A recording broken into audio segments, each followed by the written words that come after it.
लंका विजय।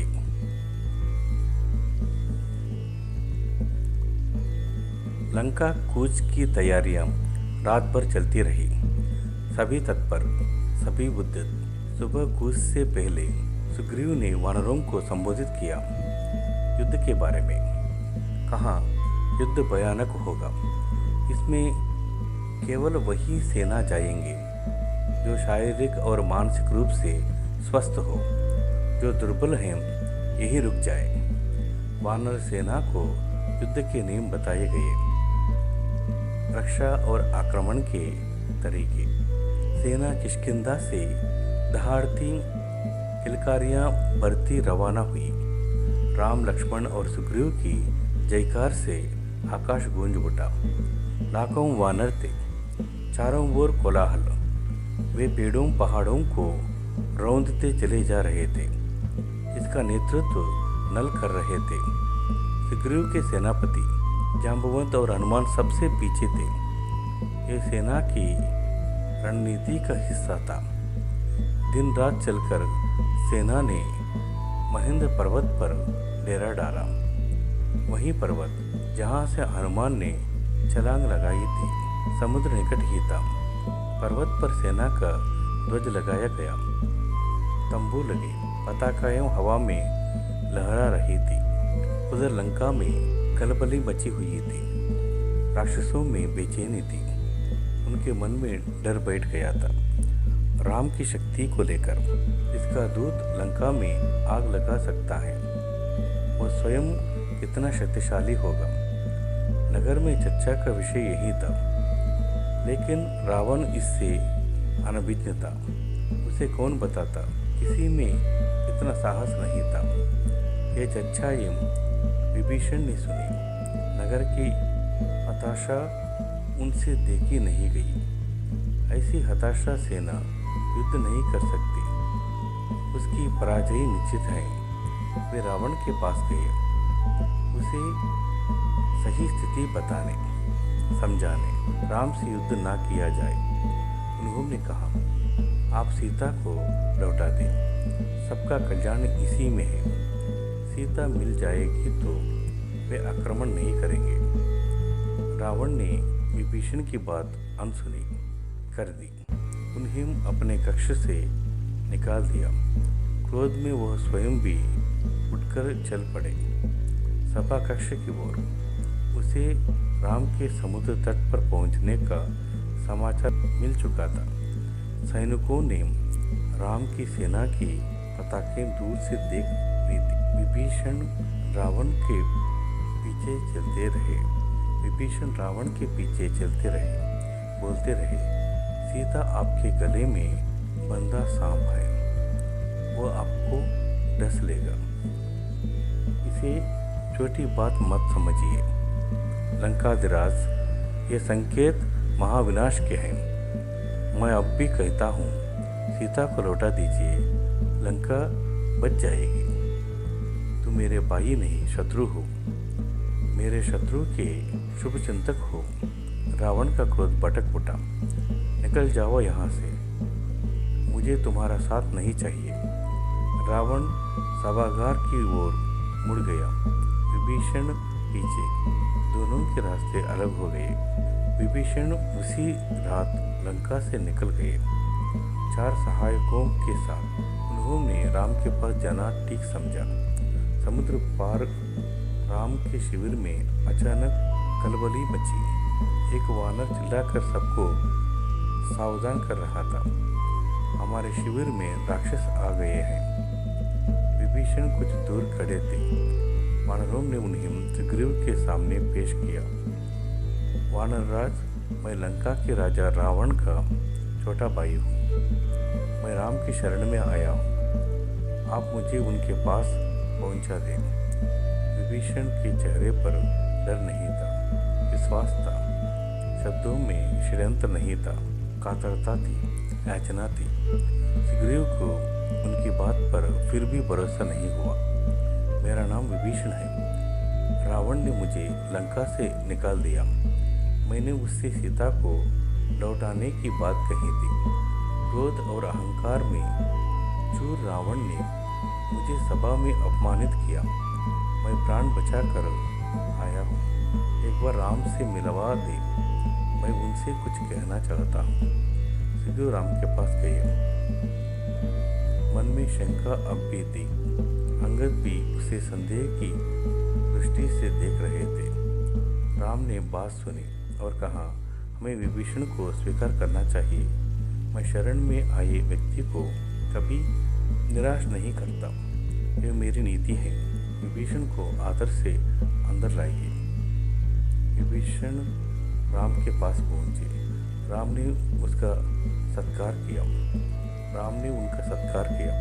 लंका का समाचार पूछा। जल्दी ही विभीषण राम के विश्वासपात्र बन गए। उन्होंने लंका की बहुत सी जानकारी राम को दी। रावण और उनके योद्धाओं की शक्ति के बारे में बताया। कहा, रावण पर विजय प्राप्त करने के लिए बल और बुद्धि दोनों की आवश्यकता है। विभीषण, तुम चिंता मत करो, राक्षस मारे जाएंगे। लंका की राजगद्दी तुम्हारी होगी, भविष्य तुम्हारा है। राम ने कहा। राम की सेना के सामने एक बड़ी चुनौती थी, समुद्र। उसे कैसे पार करें? राम ने समुद्र से विनती की। 3 दिन बैठे रहे कि समुद्र रास्ता दे दे। वो नहीं माना तो राम को क्रोध आ गया। राम का क्रोध देखते हुए समुद्र ने उन्हें सलाह दी, आपकी सेना में नल नाम का एक वानर है, वो पुल बना सकता है, उससे वानर सेना पार उतर जाएगी। नल ने अगले ही दिन काम प्रारंभ कर दिया। पुल बनने लगा।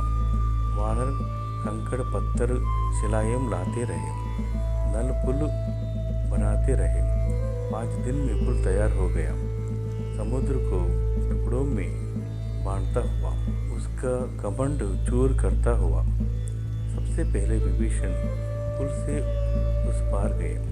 पीछे पीछे वानर सेना का अगला शिविर दूसरे तट पर बना। असंभव, रावण क्रोध से चीख उठा। समुद्र पर पुल कैसे बन सकता है? इस समाचार से रावण को विस्मय हुआ, भय भी। लेकिन उसने जो मन में ठान लिया था उससे डिगा नहीं। उसने आदेश दिया, सेना तैयार की जाए, युद्ध का समय आ पहुंचा है। अब दोनों सेनाएं समुद्र के एक ही ओर थी। उनका आमना सामना होना शेष था। आक्रमण की तैयारी थी, रणनीति बन चुकी थी। पहले आक्रमण की योजनाओं को अंतिम रूप दिया जा रहा था। राम ने अपनी सेना को 4 भागों में विभक्त कर दिया। लंका के 4 द्वार थे, चौतरफा आक्रमण होना था। हर टुकड़ी को एक द्वार सौंपा गया। राम ने पर्वत शिखर पर चढ़कर स्वयं लंका का निरीक्षण किया। लंका के वैभव से वे भी चकित थे। उन्होंने लक्ष्मण को बताया। सूर्योदय होते ही राम ने आदेश दिया, लंका को चारों ओर से घेर लिया जाए। वानर सेना जयकार करती चल पड़ी। इसी बीच राम ने अंगद को बुलाया। कहा, तुम लंका जाओ, मेरे दूत बनकर सुलह का अंतिम प्रयास करो ताकि युद्ध टल जाए। रावण से कहो कि सीता को लौटा दे, अन्यथा उसका अंत होगा। अंगद ने ऐसा ही किया, पर रावण नहीं माना। राम का संदेश सुनकर रावण क्रोधित हुआ। कुछ राक्षसों ने उन पर आक्रमण किया। अंगद वहां से बचकर राम के पास पहुंचे। कहा, रावण को कोई पश्चाताप नहीं है, वो हमारे साथ सुलह के लिए तैयार नहीं है, युद्ध चाहता है। अब युद्ध ही एकमात्र विकल्प है। वानर युद्ध के लिए तैयार थे, राम के आदेश की प्रतीक्षा में थे। आदेश मिलते ही उन्होंने लंका पर चढ़ाई कर दी। उधर रावण के आदेश पर उनकी सेना निकल पड़ी। राक्षस उतावले थे, चित्कार कर रहे थे। रावण के जयघोष से लगा कि आसमान फट जाएगा। वे दौड़े और वानर सेना पर टूट पड़े। भयानक युद्ध हुआ।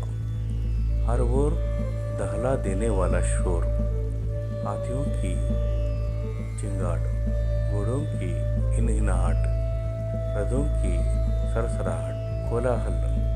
रथ हवा से बातें कर रहे थे, तलवारें खिंच गई थी, बाणों से आसमान भर गया था, भाले उड़ रहे थे। दोनों ओर के कई वीरों मरे गए। रावण के अनेक पराक्रमी राक्षस ढेर हो गए। धरती लाल हो गई थी, शत विशत शव बिखरे थे। कराहते घायलों की ओर किसी का ध्यान नहीं था। शाम होने को थी। मेघनाद ने राक्षस सेना को पीछे हटते देखा। उसने अपने सैनिकों को ललकारा, आगे बढ़ो, हम विजय के करीब हैं। मेघनाद ने सेना का नेतृत्व संभाल लिया।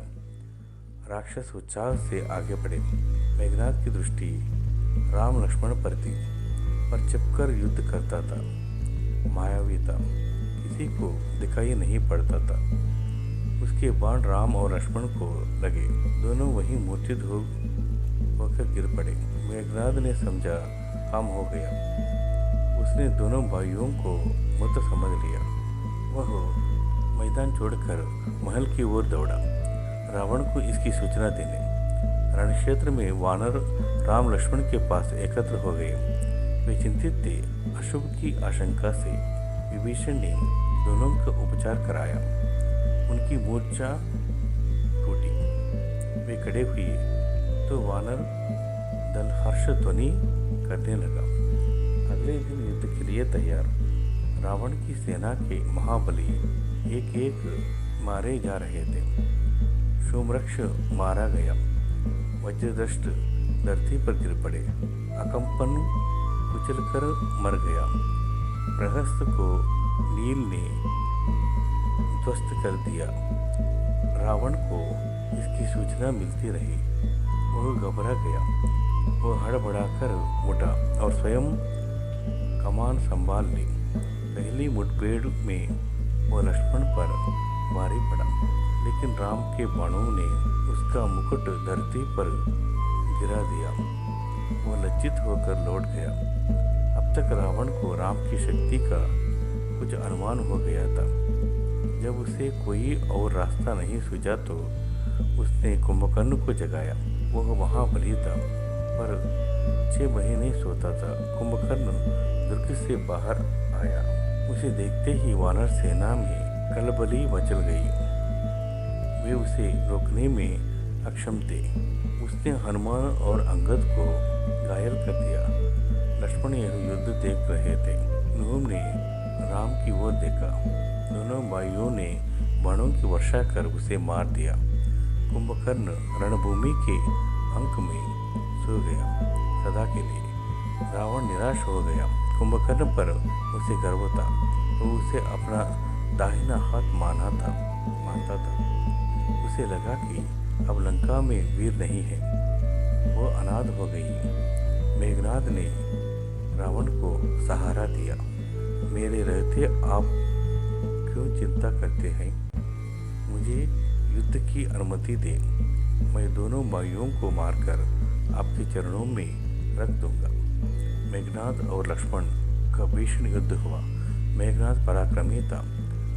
उसने एक बार इंद्र को परास्त कर दिया और इंद्रजित कहलाया। उनके बाणों ने कई प्रमुख वानरों को घायल कर दिया।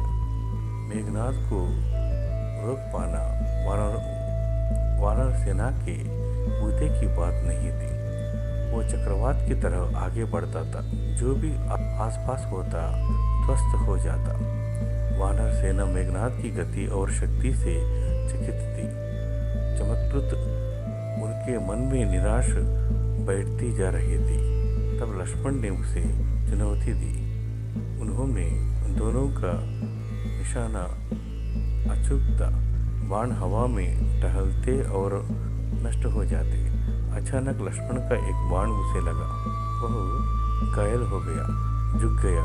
लक्ष्मण ने ताबड़तोड़ बाणों की बरसात कर दी। आगे बढ़ना कठिन था। मेघनाद पीछे मुड़ा, महल की ओर भागा। लक्ष्मण ने कुछ दूर तक उसका पीछा किया, फिर रुक गए। मेघनाद महल में घुस गया। लक्ष्मण को महल की संरचना नहीं पता थी। रास्ता नहीं मालूम था। विभीषण लक्ष्मण की दुविधा समझ गया। उन्होंने एक गुप्त मार्ग दिखाया। शेष काम आसान था। मेघनाद महल में ही मारा गया। अपने ज्येष्ठ पुत्र की मूर्छा से रावण एकदम टूट गया, विलाप करने लगा, मूर्छित हो गया।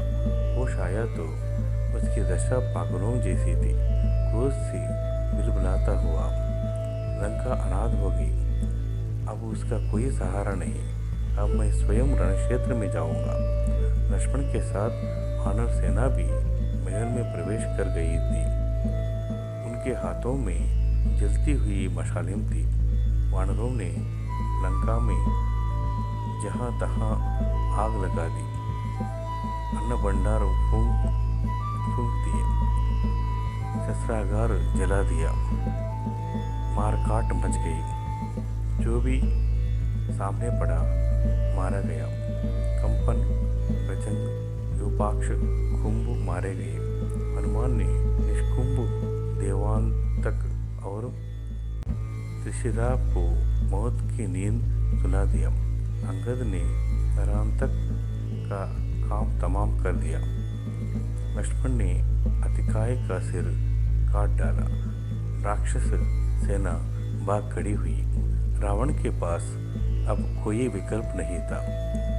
युद्धनाद हुआ।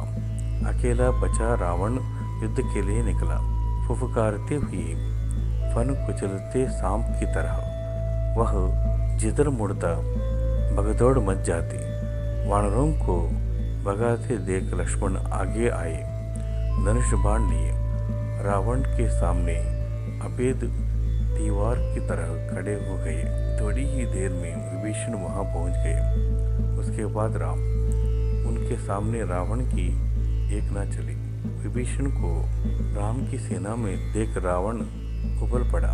उसके लिए यह देशद्रोह था, छोटा भाई का विश्वासघात। उसने विभीषण पर निशाना लगाया।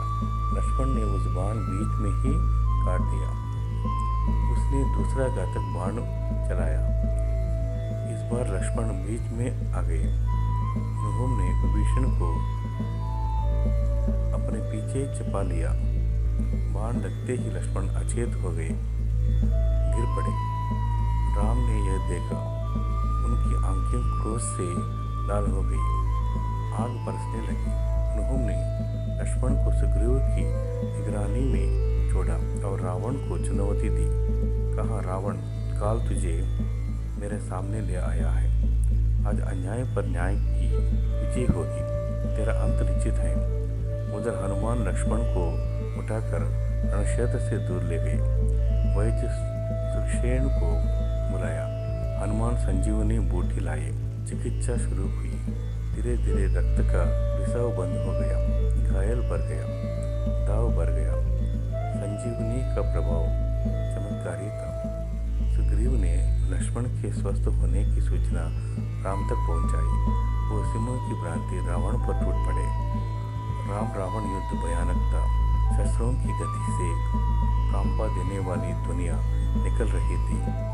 हवा थम गई थी। सूरज बादलों के पीछे छिप गया था। शस्त्रों की चमक बिजली की तरह कूद रही थी। गड़गड़ाहट थी, तर्रा देने वाली। दोनों योद्धा अपनी पूरी शक्ति से लड़ रहे थे। कोई एक रत्ती भी पीछे खिसकने को तैयार नहीं। कुछ ही देर में लगा कि युद्ध समाप्त होने को है। दोनों पक्ष के योद्धा हाथ बांध कर खड़े हो गए। छोटे छोटे युद्ध थम गए। सबकी नजरें राम और रावण पर थी। सबकी आंखें फटी रह गई, पलकें झुकना भूल गई। उन्होंने ऐसा युद्ध पहले कभी नहीं देखा था। लेकिन महासंग्राम समाप्त नहीं हुआ था। रावण का एक बाण राम को लगा। उनके रथ की ध्वज कटकर गिर पड़ी। राम ने प्रहार किया। बाण रावण के मस्तक में लगा। रक्त की धारा बह निकली। बीच में युद्ध कुछ पल के लिए रुका। रावण अपने महल चला गया, घोड़े और रथ बदलने। राम को इसकी आवश्यकता नहीं पड़ी। युद्ध फिर शुरू हुआ। अब उनके रथ एक दूसरे के सामने थे। योद्धा आंखों में आंखें डालकर देख सकते थे। घोड़ों के मुंह मिल गए थे। राम के बाणों ने रावण के रथ का मुंह मोड़ दिया। यह पराजय का संकेत था। रावण हिम्मत हारने लगा। जब तक वह रथ घुमाता, राम का एक बाण उसके पार निकल गया। रथ मुड़ा, लेकिन रावण के हाथ से धनुष छूट गया। वो पृथ्वी पर गिर पड़ा, मारा गया। बची हुई राक्षस सेना हड़बड़ा गई, जान बचाकर भागी। उनका दिशा ज्ञान शून्य हो गया। जिसे जिधर अवसर मिला भागा। कुछ राक्षस वानर सेना की ओर दौड़ पड़े, कुछ भागते हुए समुद्र में जा गिरे। लंका विजय अभियान पूरा हुआ। राम की जयकार होने लगी। कुछ समय पूर्व का रणक्षेत्र एकदम बदल गया। शास्त्रों की टंकार की जगह किलकारियों ने ले ली। वानर सेना उछल कूद करने लगी। समुद्र से ठंडी हवा आ रही थी। शस्त्रों से उत्पन्न गर्मी वह अपने साथ बहा ले गई। कोलाहल तुमुलनाद में परिवर्तित हो गया। प्रसन्नता सर्वव्याप्त। रणक्षेत्र में केवल एक व्यक्ति दुखी था, शोक से व्याकुल, विलाप करता हुआ अपने भाई के मृत शरीर के पास खड़ा। राम ने विभीषण को समझाया, मित्र शोक मत करो। रावण महान योद्धा था। उसकी अंत्येष्टा महानता के अनुरूप होनी चाहिए। मृत्यु सत्य है, उसे स्वीकार करो। राम ने एक एक वानर का आभार माना। सुग्रीव को गले लगा लिया। लक्ष्मण से विभीषण के राज्याभिषेक की तैयारी करने को कहा। चाहते थे कि रावण की अंत्येष्टि के बाद राज तिलक हो, इसमें विलंब ना किए जाए। उन्होंने हनुमान को बुलाया, अशोक वाटिका जाने का निर्देश दिया। यह संदेश आपको ही सीता तक पहुंचाना है। उन्हें लंका विजय का समाचार दीजिए। उनका संदेश लेकर शीघ्र आइए। विभीषण के अंत्येष्टि से लौटने तक उनके राज्याभिषेक की तैयारी हो चुकी। लक्ष्मण राजमहल पहुंच गए थे। वानर स्वर्ण कलश में समुद्र का पानी ले आए थे। लक्ष्मण विभीषण के पास गए, उन्हें साथ लेकर राजसिंहासन तक आए। सोने का चमचमाता हुआ सिंहासन, रत्नों मणियों जटित। समुद्र जल से उन्होंने सभासदों के सामने विभीषण का अभिषेक किया। अब विभीषण लंका के राजा थे। इस बीच हनुमान अशोक वाटिका से लौट आए राम के पास। उन्होंने कहा, माता सीता लंका विजय का समाचार सुनकर प्रसन्न हुई। वे आपसे मिलने के लिए अधीर हैं। तब तक विभीषण वहीं आ गए थे। राम उनकी ओर मुड़े, कहा, लंकाधिपति सीता अब भी आपकी अशोक वाटिका में है। उन्हें यहाँ लाने की व्यवस्था की जाए। वानर सेना जुगल कर रही थी, अटकेलियों में लगी थी। राम का निर्देश सुनकर उनकी उत्सुकता बढ़ गई। सुग्रीव, जांबवंत, नल, नील भी उत्सुक थे। अंगद को प्रतीक्षा थी। हनुमान को छोड़कर किसी ने सीता को नहीं देखा था। सीता आई तो सबको अपनी कल्पनाओं से अधिक लगी। सुंदर, सौम्य, शांत। उस सुंदरता में एक वर्ष बाद पति से मिलन की प्रसन्नता शामिल थी। कष्ट इतिहास हो गया था।